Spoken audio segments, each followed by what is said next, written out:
জয় Shiva Shambhu blog বানানো হলো।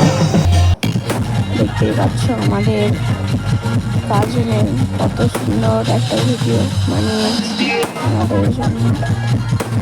এত বাজি, এত লোকজন, এখানে তাদের নাচ দেখতেই পাচ্ছ।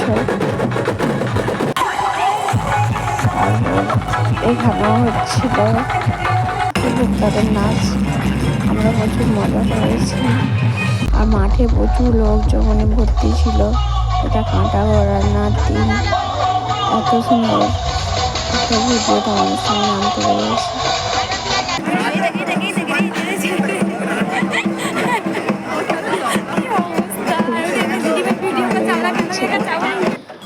আপনারা দেখে বলবেন কেমন হয়েছে ভিডিওটা।